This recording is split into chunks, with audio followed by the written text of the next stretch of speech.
Hola, Dios te bendiga. Yo quisiera sacar galletas de esta lata. Está vacía, pero yo quiero que dé galletas. Tiene el dibujo de la galleta, la marca es de verdad, es por Soda Rovira. Así que yo quiero que esta lata que está vacía, que lleva en el patio un montón de tiempo, me dé galletas. Así que yo voy a buscar. No encontré ninguna. Me desfogono porque no encuentro galletas. Y eso, ¿verdad? Parece una estupidez. Una vez más decimos, ay, qué charro ese ejemplo. Pero no lo es, porque realmente nosotros siempre estamos buscando algo donde no lo hay. Y siempre estamos buscando respuestas en los lugares equivocados. Nosotros estamos siempre buscando galletas en la lata de galleta vacía. Y luego nos las damos, ¿verdad? Así de que no, de que somos gente muy razonable, de que el ejemplo es charro, pero lo hacemos en las cosas más importantes, como en el conocimiento de nuestro Dios. Por eso es que nosotros muchas veces escuchamos y no vamos a la iglesia, no leemos la Biblia, pero escuchamos entonces en History Channel un programa especial que alguien hizo sobre supuestamente Jesús, y ahí nos lo creemos todo lo que vemos, o hacen una película de Hollywood e inmediatamente todo lo que dicen, eso puede que sea verdad, sabrá Dios si es verdad. ¿Okay? O estas explicaciones que nos da mucha gente del New Age, de Nueva Era, diciendo no, porque Jesús, él era un gran sanador y él se fue a la India a estudiar por allá y a aprender cómo sanar, y luego vino con poderes de la India y rápido, oye, ¿verdad? Sabrá Dios. Y siempre estamos tratando de sacar galletas de la lata vacía. Nos la damos de inteligente, pero se nos va, porque a la hora de la verdad no tenemos el sentido común que supone que tengamos. Jesús dijo bien claramente, Padre, te doy gracias porque tú le has mostrado este misterio a los pequeños y se los has ocultado a los sabios, a los grandes. No, tú no vas a conocer a Cristo a través de la ciencia, tú no vas a conocer a Cristo a través de los expertos. Tú vas a conocer a Cristo a través de la revelación que Él mismo nos dejó y de la iglesia que Él estableció. Y cuando Él le dice a los apóstoles, el que los escucha a ustedes me escucha a mí. Y cuando Él les da el gran envío y les dice, vayan por el mundo entero y enséñeles a cumplir todo lo que yo les he enseñado, nos está diciendo dónde lo vamos a encontrar. Así que yo quisiera que en este día dejáramos de estar buscando galletas de la lata vacía y dejemos de estar buscando, por lo tanto, explicaciones de quién es Cristo en el televisor o en otros lugares donde realmente no lo vamos a encontrar. ¿Está claro? Porque muchas veces la gente que está produciendo estos mismos programas tienen una agenda. Y una agenda no tan escondida de crear la impresión de que Jesucristo no es otra cosa que otro gran sabio, otro gran humanista que estuvo hace 2000 años entre nosotros y que nos dejó unas lecciones de vida muy bonitas, de que nos amemos mucho y ya, y eso es todo. Y la razón para ello, porque recuerden que en todo el plan que tiene el enemigo, que tiene el demonio, de que pueda reinar el anticristo, tiene que haber una religión mundial en la que todo el mundo se sienta contento, feliz y complacido, pero donde Dios no pueda ser el centro. El centro tenemos que ser nosotros los seres humanos y nuestro bienestar. Así que todo esto es parte de una agenda muy bien establecida y muy bien estudiada de parte del enemigo, y que nosotros como unos mismos tontos pues caemos y seguimos buscando en las latas vacías en lugar de ir al lugar correcto. Así que vamos entonces a continuar con nuestro nuevo catecismo y a ver algunas cositas bien sencillas sobre la vida de Jesús, bien por encimita, abuelo de pájaro, para que por lo menos contestemos algunas de esas preguntas tan comunes que escuchamos o que nos surgen cuando vemos programas de televisión o vemos películas de Hollywood y nos creemos y nos tragamos todas las cosas, como que Jesús estaba enamorado de María Magdalena, como que Jesús tuvo un hijo con María Magdalena y estupideces como esas, ¿ok? Comenzamos en el nombre del Padre, del Hijo y del Espíritu Santo. Amado Señor, tu Hijo claramente nos dejó dicho dónde lo íbamos a encontrar, y muy claramente nos dijo que teníamos que ser como niños para poder entrar en el reino de los cielos. Ayúdanos, Señor, a abrirnos a tu Espíritu Santo, aquel que revela la verdad, y ayúdanos a escuchar la iglesia que tu propio Hijo estableció como su iglesia, dejando a cargo a Pedro y mandándole y dándole la encomienda de que nos eduque a todos, nos enseñe a todos en la fe. Padre Santo, abre nuestros corazones y nuestros entendimientos en el nombre del Padre, del Hijo y del Espíritu Santo. Amén. Ahí está el perro ladrando porque se llevaron a uno a pasear y el otro no. Ok, como dije, abuelo de pájaro, Cristo, desde su encarnación, nos viene a mostrar, número uno, que Él no es un fantasma. Segundo, que Él no es un ser místico espiritual disfrazado de hombre. Él es un hombre de carne y hueso. Nace en Navidad del vientre de María. Y San Pablo nos lo dice, ¿verdad? Jesús nacido de mujer. Para que entendamos que Él es tan humano como tú y como yo, sin dejar de ser Dios. En la circuncisión vemos como ese niño Jesús gritó y lloró como cualquier otro niño y sangró sangre verdadera como cualquier otro niño. Él no era transparente, él no era mágico, él no era, como dije, un espíritu disfrazado de hombre. Él era Dios y hombre. Es Dios y hombre, porque él no ha perdido ninguna de sus dos naturalezas. La manifestación entonces de Jesús a lo largo de toda su infancia nos deja ver bien claramente que Jesús vino a encarnarse en nuestra historia, que vino a tener eventos, algunos felices y otros tristes, como nosotros, como la muerte de su papá José, cuando todavía era joven, cuando matan a los niños, tratando de perseguirlo a él y de matarlo a él, cuando él tiene que, ¿verdad? Su familia tiene que huir a Egipto para que no los maten y vivir en un lugar donde realmente pues no es la cultura, no es la de ellos, de donde Egipto, donde graciosamente el pueblo de Israel estuvo preso, prisionero por 400 años. Ahora el Hijo de Dios también tiene que ir a Egipto y pasar un tiempo allá. Así que Jesús en su humanidad viene a encarnarse y a enfrentarse a los problemas diarios como tú y como yo. Claro, así que estos evangelios de prosperidad donde se nos dice que los hijos de Dios pues tienen que ser ricos y siempre triunfantes y no tienen problemas, son absolutamente antibíblicos, no tienen ningún fundamento en la palabra de Dios. No hay nada en la Biblia que nos haga ver eso, a menos que distorsionemos algunos textos, los saquemos de su contexto y los convirtamos entonces en un pretexto. Cuando Jesús se bautiza precisamente para convertir aquel bautismo de Juan, que era un bautismo de arrepentimiento y de agua, en un bautismo verdadero, en donde nosotros pudiéramos sumergirnos con Él y obtener una nueva vida vida como hijos de Dios.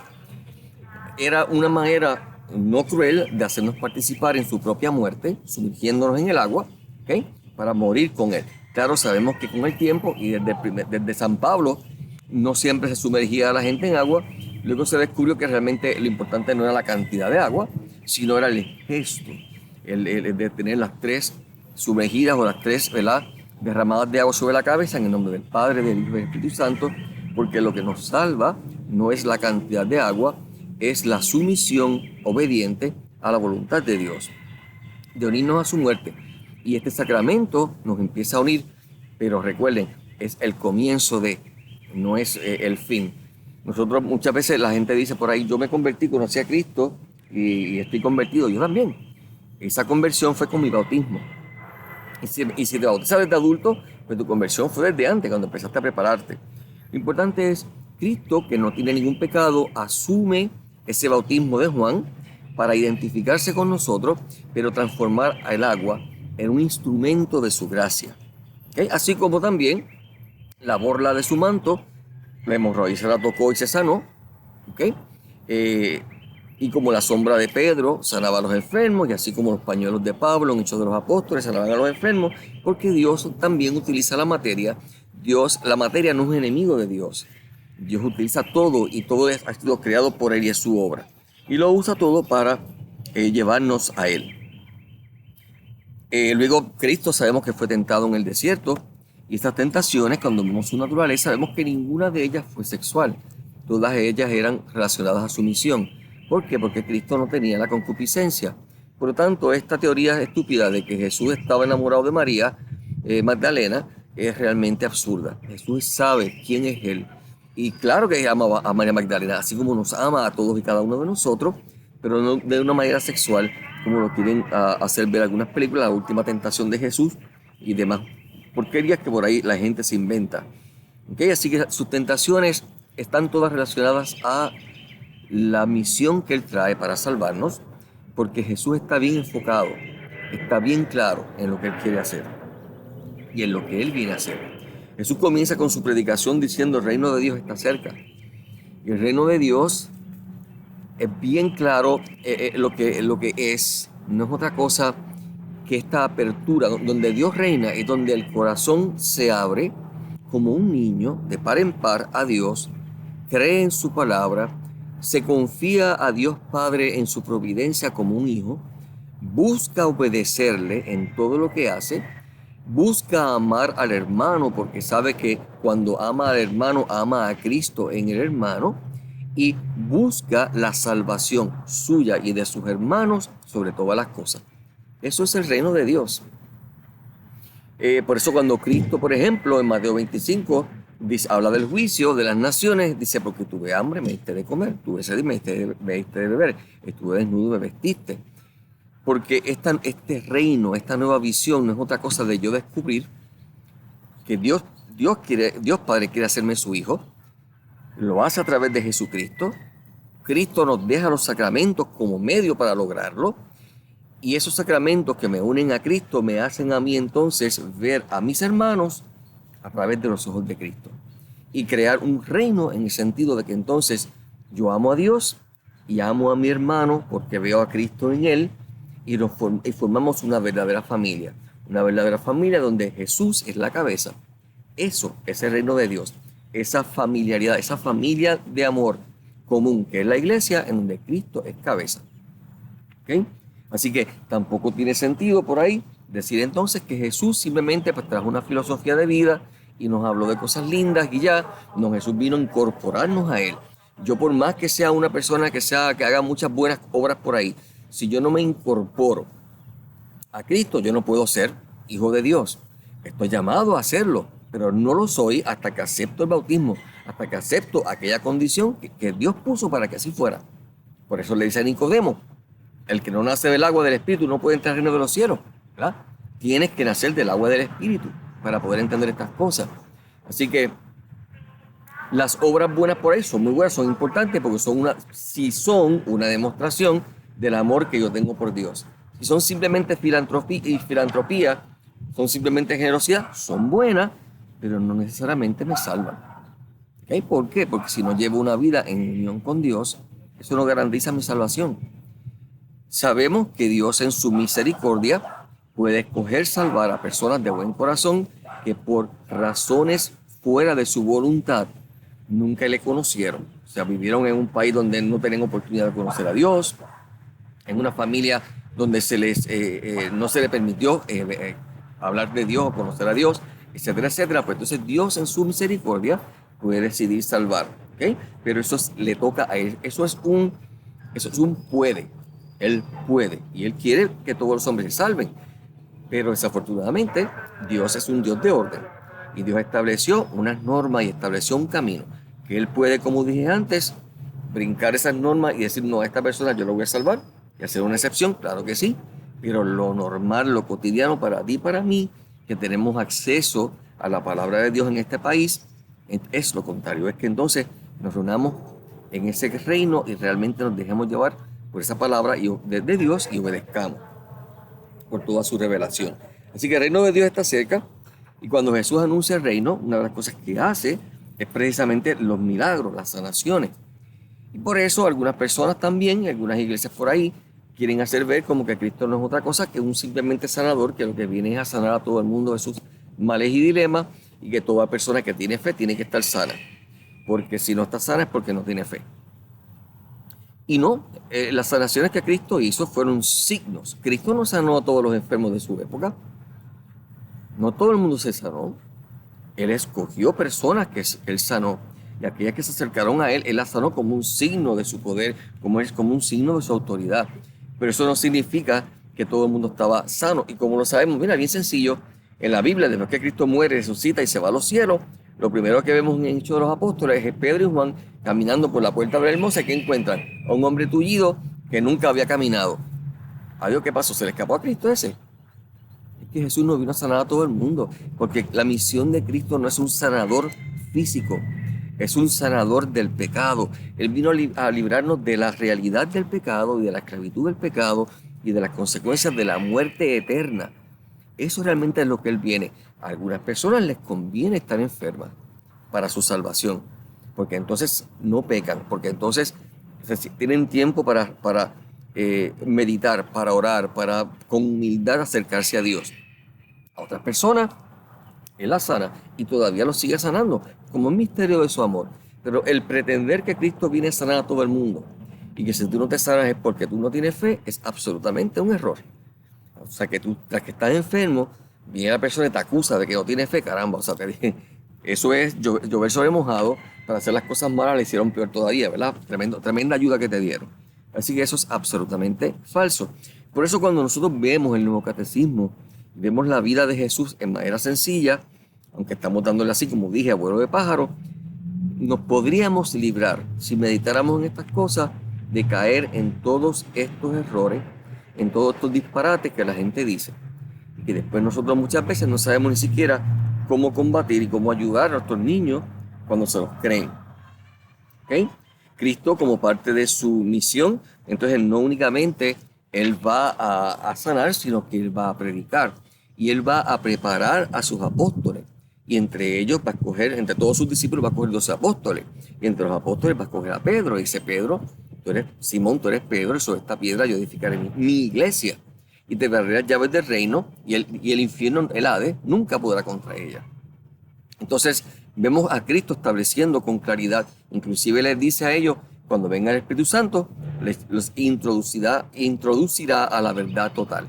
Así que lo que estamos viendo es cómo Cristo establece un reino en una iglesia, en una asamblea, en donde Él es el cuerpo místico. Por eso es que cuando Pablo va camino a Damasco, que Jesús se le aparece y lo deja ciego,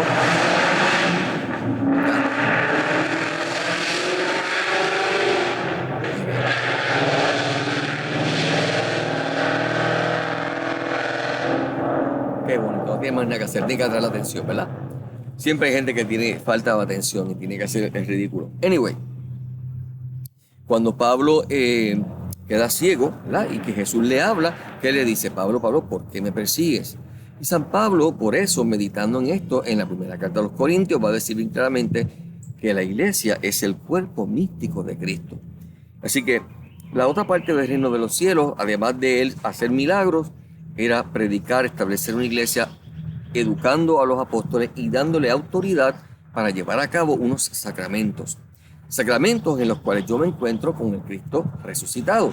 Si hablamos del bautismo, a través del poder de Cristo que santificó las aguas, quedo hecho hijo de Dios. Por eso la primera carta de Pedro dice que el bautismo nos salva. Si hablamos de la comunión, que decir, imagínense, recibimos al mismo Cristo como alimento, aquel que dijo, el que come mi cuerpo, el que bebe mi sangre tiene vida eterna, el que no come mi cuerpo y no bebe mi sangre no tiene vida en él, porque nos unimos a ese cuerpo de Cristo resucitado, donde Él nos hace uno con Él, donde yo al comérmelo a Él, Él me hace suyo, porque yo me convierto en aquello que como. Ya tú sabes que si como veneno, poco a poco vas a ver cómo mi salud se deteriora, como porquerías. Y por el contrario, si como sano, mi cuerpo está sano. Si mi alma recibe a Cristo en ella, entonces mi alma va a estar perfectamente sana. Si hablamos del matrimonio, ¿qué es el matrimonio? No es otra cosa que la imagen del amor de Cristo con su iglesia. Santifica el amor entre ese hombre y esa mujer y lo convierte en una forma de dar salvación y de llevar a la salvación al otro. Y no únicamente al otro, sino a los niños que vengan de ahí. Si hablamos del sacerdocio, pues imagínate, ¿cómo vamos a tener los sacramentos si no es que Cristo dando la autoridad a estos hombres para que puedan llevar a cabo sus sacramentos? Si es la unción de los enfermos, lo mismo, el poder de salvación de Cristo. Si hablamos de la confesión, lo mismo, el poder de llevarnos a nosotros a una reconciliación con Él, librarnos del poder del pecado, de la esclavitud, del sentido de culpa del pecado. Si hablamos de la confirmación, convertirnos en adultos dándonos el poder de su espíritu de una manera mayor, de una manera más profunda.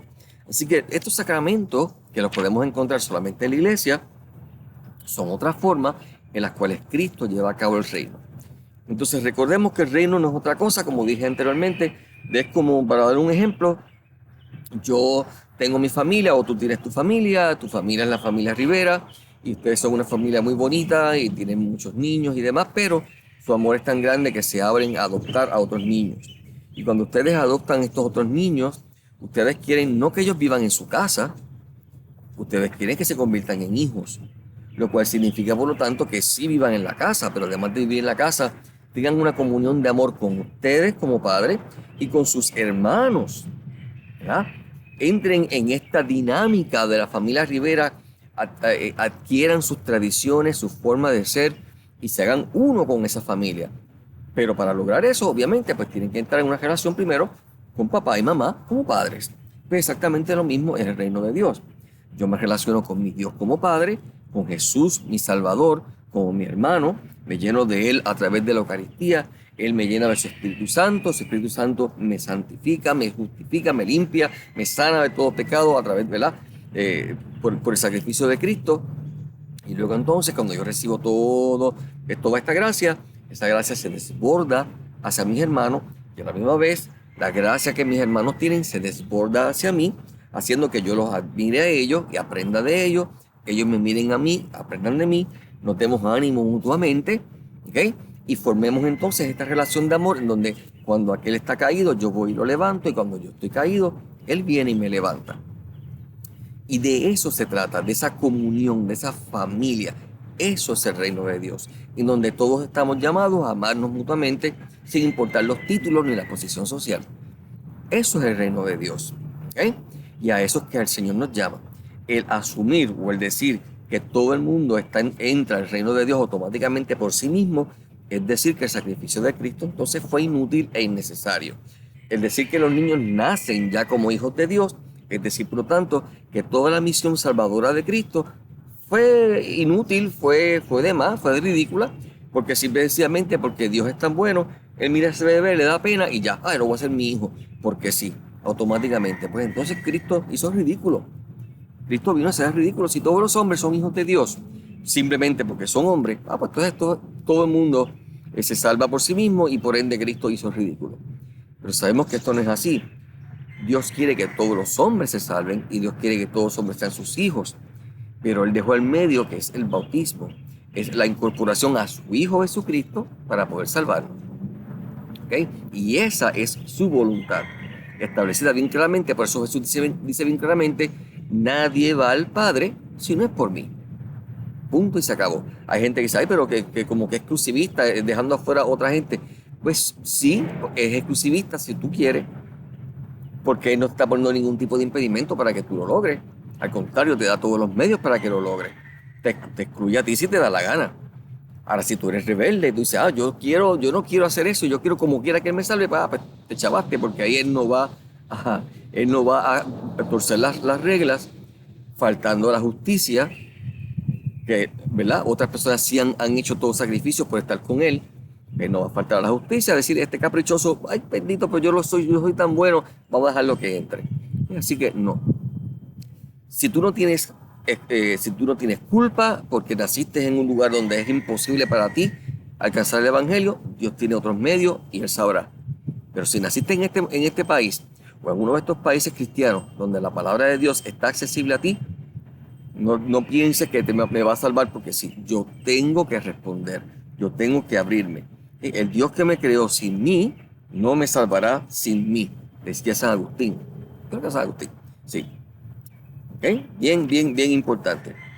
Jesús en sus padecimientos, en su vida y en sus padecimientos en la cruz se unió a nuestros padecimientos, porque Cristo no vino a librarnos del sufrimiento. Cristo vino a darle sentido salvífico al sufrimiento.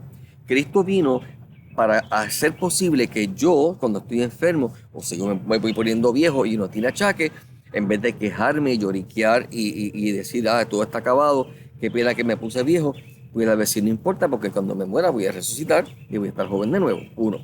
2, no importa, porque entonces yo sé que esto es así, y en vez de rebelarme contra mi Dios, Padre, yo te lo ofrezco, como hizo Jesús en la cruz.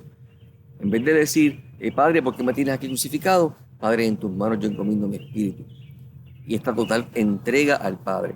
Entonces yo, a imitación de mi Señor, también digo, Señor, yo te ofrezco esta enfermedad, yo te ofrezco esto por la salvación de las almas, por las intenciones de María, por la expansión de tu reino. Entonces el sufrimiento deja de ser algo vacío y sin sentido y comienza a tener un poder. Por eso es que nosotros los cristianos sufrimos diferente. La gente del mundo sufre Y para ellos el sufrimiento es algo inexplicable, es algo terrible, es algo que no se pueden entender. Para nosotros tiene un poder de salvación. Hay un artículo, hay un video de una persona que le preguntó al Papa Francisco, que creo que fue que por qué Jesús vino a sufrir por nosotros.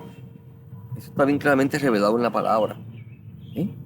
Vino para que ahora podamos, como dice San Pablo, completar en nosotros lo que le faltó a la cruz de Cristo. Para que yo pueda, también como dice San Pablo, quiero unirme a Él en su muerte, para unirme a Él en su resurrección. Quiero padecer sus sufrimientos y sus padecimientos, dice San Pablo. ¿Okay? Y todos estos textos, si tú los buscas así mismito, si buscas en Google las palabras clave que estoy diciendo, vas a encontrar el texto bíblico. No te lo estoy dando porque no quiero hacer una clase bíblica aquí. Pero tú puedes simplemente buscar esas palabras y vas a encontrar dónde está en la Biblia. Así que, ¿cuánto tiempo llevamos? 25 ya. Así que, como dije antes, todo esto nos da una pequeña idea de quién Jesús. Jesús es el Hijo de Dios, la segunda persona de la Santísima Trinidad, que se encarnó, se hizo hombre como nosotros y nos abrió las puertas del cielo. Cristo no es un filósofo, no es un teólogo, no es un sanador místico del Oriente, no vino como otra persona más a compartir teorías, que yo puedo escoger lo mismo un poquito de cristianismo y puedo escoger un poquito de budismo y escoger un poquito de hinduismo. No, Jesús es el camino, la verdad, la vida. Nadie va al Padre si no es por Él. ¿Okay? Por eso es tan importante nuestra misión de orar por nuestros hermanos musulmanes, orar por nuestros hermanos budistas, hinduistas, para que el evangelio pueda llegar a ellos, o más bien para que ellos puedan dejarse, abran el corazón y dejen que el evangelio llegue a ellos, porque si trato de evangelizar a un musulmán, saben que me van a matar, saben que llevar una Biblia a un país como Irán es pena de muerte automático, pero pedirle al Señor que en una obra milagrosa que solamente Él puede hacer, se ablanden esos corazones y puedan abrirse a la oportunidad de escuchar el evangelio. ¿Por qué? Porque no todo el mundo, como dije antes, que nace en ese país, pues tiene la culpa. Si tú vives en un país donde Cristo no se puede mencionar, pues no sabes, ¿verdad? Así que busquemos galletas donde la lata está llena, no busquemos galletas en latas vacías y no busquemos a Cristo en la televisión ni en los lugares equivocados. Encontremos a Cristo en su palabra y en su palabra interpretada a través de la iglesia, la cual recibió el poder para interpretarla, para compartirla y para hacer la vida a través de los sacramentos. Dios te bendiga.